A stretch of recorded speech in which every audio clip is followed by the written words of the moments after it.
Good morning, Bridgett Ellison here at News 6 in our newsroom, and thanks for joining us for this special coverage on clickorlando.com of the Noor Salman trial. Joining me this morning, Jason Johnson from the Lowndes Law Firm. Good to have you here again this morning. Good to see you again, Bridgett.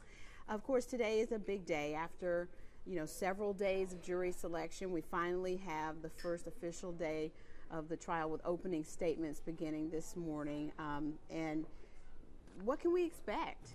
Well, it's taken a long time to get here, 7 days of jury selection, condensed into about 25 minutes of picking the actual 12-member jury on Monday. I think we can expect to actually hear the first witnesses testify today. The court on Monday, at Monday's hearing, asked each side how long they anticipated taking with their opening statements, while being sure to remind them that he's not going to limit them to how much time they take, but they both indicated that they would require no more than an hour. So I expect after the court instructs the jury and we hear from both sides that we'll get into witness testimony this afternoon. The government has already filed its witness list. There are a number of FBI agents, a number of police officers, the crisis negotiator, the first officer who encountered Ms. Salman at her apartment on the night of the Pulse shooting, as well as some other witnesses that the government intends to call. I'm not sure exactly how they propose to go through that list. My expectation is that they will first establish that the crime by Mr. Mateen was committed and that it was committed in furtherance of ISIL's objectives in the United States. And of course, the objective in this case to prove that Ms. Salman was somehow involved in the planning of the attack. Correct. So I would imagine the line of questioning going that route. So she's been, to remind you, she's been charged with aiding and abetting Mr. Mateen in providing material support to ISIL in a terrorist attack that resulted in death, and the maximum sentence for that is life in prison. She's also been charged with obstruction of justice, and that is really arising from her lying to the FBI during their initial questioning of her and her admission of that in her written statement, and that carries a maximum penalty of 20 years in federal prison. And the defense will be arguing against all of that. They will. Saying that she did that under pressure or she was coerced somehow into her statements. Right. Remember that they don't have a burden to prove anything. It's the government's burden to prove that she committed both of these crimes beyond a reasonable doubt. The defense's job is really just to poke holes in the government's theory of the case and to raise reasonable doubt in the minds of one potential juror to try to hang this jury and make sure that she's not convicted. They will attempt to do that, I think, at least on the aiding and abetting count, by trying to poke holes in portions of her written statement where she says, we came to Orlando on the night, a couple nights before the attack, and we drove around Pulse for 20 minutes with the windows down. They will point to their forensic evidence, their electronic evidence of really cell phone tower pings that does not support the written statement that she gave. In other words, the cell phone tower pings don't show that they actually came downtown on that night.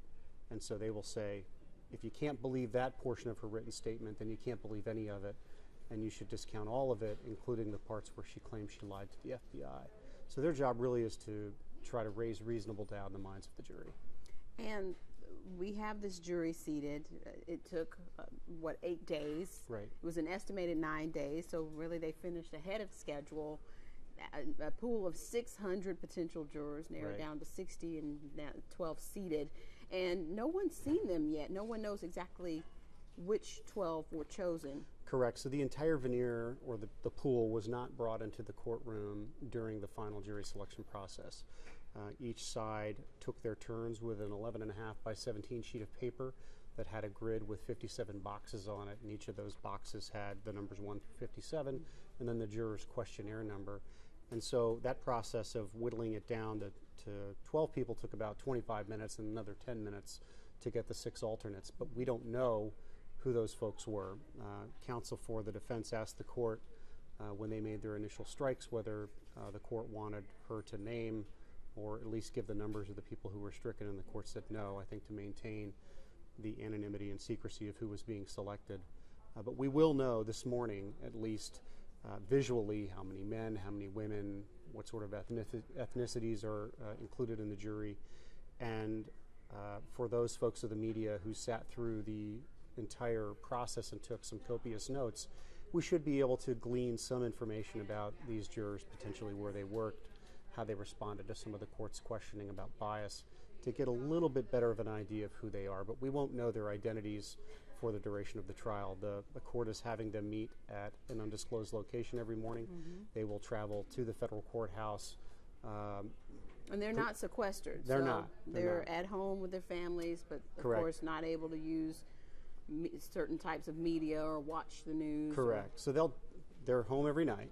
They'll drive to an undisclosed location, park their cars, probably get into a van driven by the U.S. Marshal Service, which will drive them to the courthouse and enter through a private entrance. So media won't ever be able to see who they are. The court entered a 2-sentence order yesterday directing the clerk of the court to provide lunch for the jury every day, so they won't leave the courthouse from the time they enter until the time they leave at the end of the day. And that entire process will be kept secret so that the jurors' identities will be kept secret through the duration of the trial. But they will go home. Their family members obviously know what they're doing. How often does that happen where you don't actually get to see the jury? In federal court, it's more common than in state court. Okay. But it's fairly regular, especially in high-profile cases where there's a lot of emotion involved, as there is in this community over the attack on Pulse.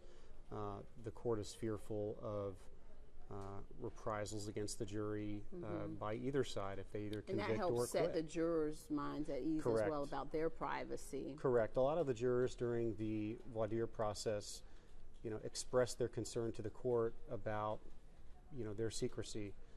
They were concerned that, if they either voted to acquit Ms. Salman, that members of the community might, not be happy with them, and who knows what might occur out of that. Or if they were to vote to convict, they're concerned about potential being a target of potential terrorists.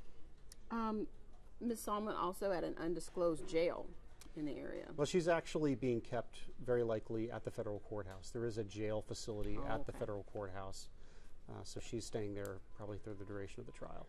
Okay. She's escorted into the office every day by FBI agents and marshals. So after looking at this witness list, the estimated time for the trial, 3 weeks, or just testimony 3 weeks? Or we're probably looking at 3 weeks for trial, maybe a little bit longer, but the court noted at Monday's hearing that we got through jury selection a little more quickly than the court expected. But the court is obviously going to give Ms. Salman her opportunity to have a fair trial. He's not going to rush things, but the anticipated timeline is about 3 weeks. About 3 weeks. So here we go. The first day of opening statements beginning this morning at the federal courthouse here in Orlando. Mr. Johnson, thank you for joining us Always this morning. We'll be back at noon here on clickorlando.com with more on what's happening in the Noor Salman case. In the meantime, you can always be checking clickorlando.com/Noor Salman trial for more details. And of course, we'll have live reports throughout the day, starting with News 6 coming up at noon. We hope you'll join us. I'm Bridgett Ellison.